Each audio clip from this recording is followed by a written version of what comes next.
मैं धन्यवाद करता हूं जम्मू कश्मीर की जनता की तरफ से माननीय सुप्रीम कोर्ट को कि उनकी अनुमति की वजह से मुझको अपने ही स्टेट में जाने की इजाजत मिली, क्योंकि हिंदुस्तान दुनिया का सबसे बड़ा लोकतांत्रिक देश में और जहां के प्रधानमंत्री दुनिया में इलेक्शन लड़ाते हैं और अपने ही देश में अपने लीडरों को अपने स्टेट में जाने के लिए सुप्रीम कोर्ट की इजाजत लेना पड़ती है, स्वाभाविक।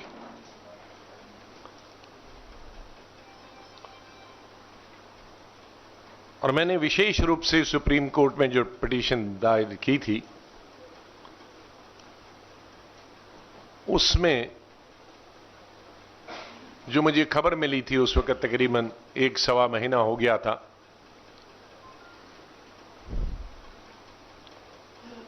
कि जो मजदूर तबका और तकरीबन जो कश्मीर वादी का आधा आबादी है मजदूर तबके में,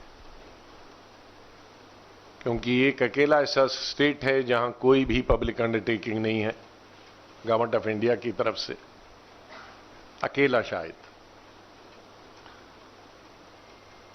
और वहां की अपनी इकॉनमी है। यहां की इकॉनमी से कोई ज्यादा फर्क नहीं पड़ता है उसका, न एक्सपोर्ट न इंपोर्ट। वहां की इकॉनमी सिर्फ टूरिज्म पर निर्भर है, हैंडीक्राफ्ट्स पर निर्भर है और फ्रूट्स पर निर्भर है।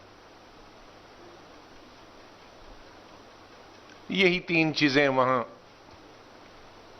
सबको एम्प्लॉयमेंट देती हैं, मजदूर से लेकर और बड़ा आदमी, और साथ में फिर होटल एंड रेस्टोरेंट। तो इससे इन तीनों चारों से जुड़े हुए आधी आबादी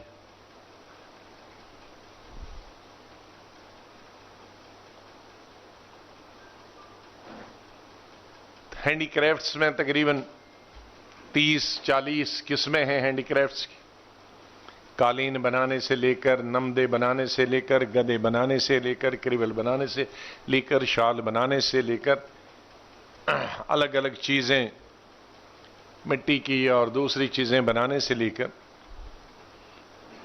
और इनमें लाखों मजदूर काम करता है जो घर पे भी करता है। और 3 किस्म के लोग इसमें काम करते हैं, औरतें भी करती हैं, बूढ़े भी करते हैं, नौजवान भी करते हैं, बच्चे भी करते हैं, और ये रात दिन होता,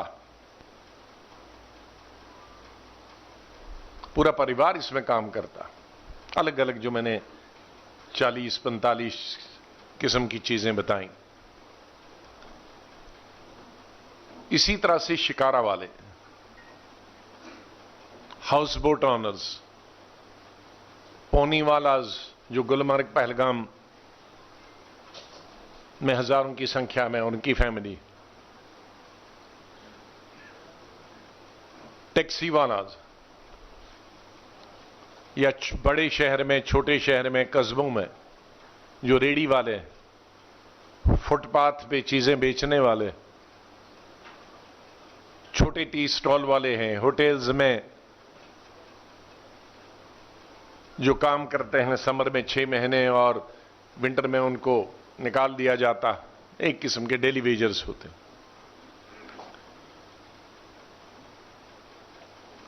स्टोन क्वारीज में जो हजारों मजदूर काम करते हैं,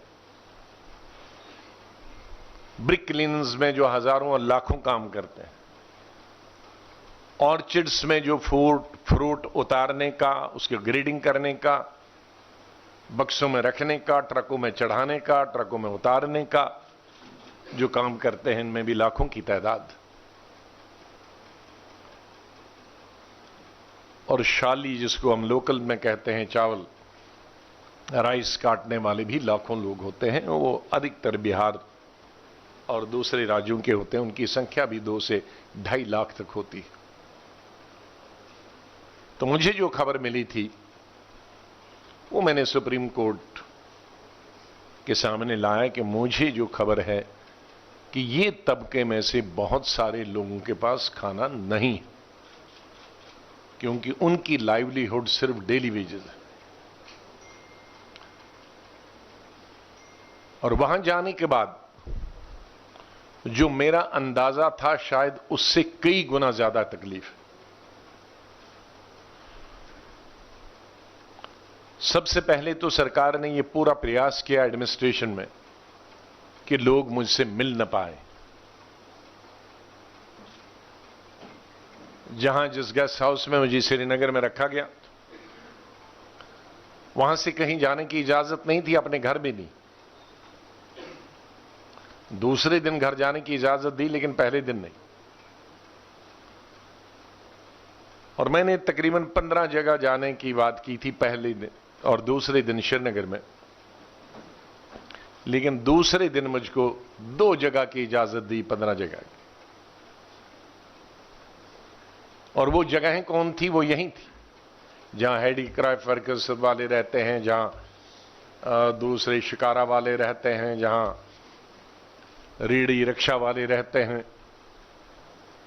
हॉस्पिटल्स, बड़े हॉस्पिटल जहां के क्लेम किया जाता है सब दवाइयां हैं या किसी को गोली नहीं लगी, ये सब अब जगहें जाने जा, वो एडमिनिस्ट्रेशन ने जगह जाने नहीं दी।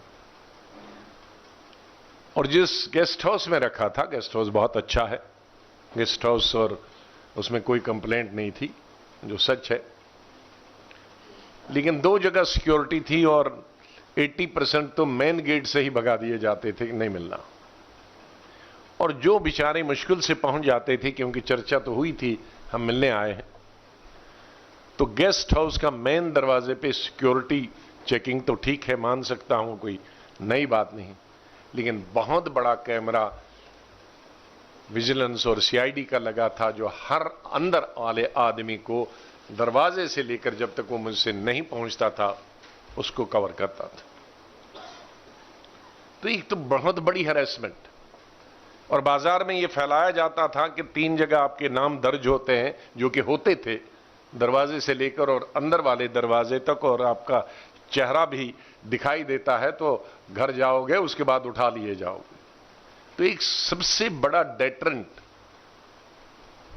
मेरी ये 4 दिनों की जो विजिट कश्मीर में ये रही कि कई लोग जो आना चाहते थे उन्होंने मैसेज भेजा कि हम आ नहीं रहे हैं क्योंकि बाद में हमको उठा दिया जाएगा। तो जो लोग बताते हैं कि कश्मीर में कोई रिस्ट्रिक्शन नहीं है, उसकी जिंदा मिसाल में यहां खड़ा हूं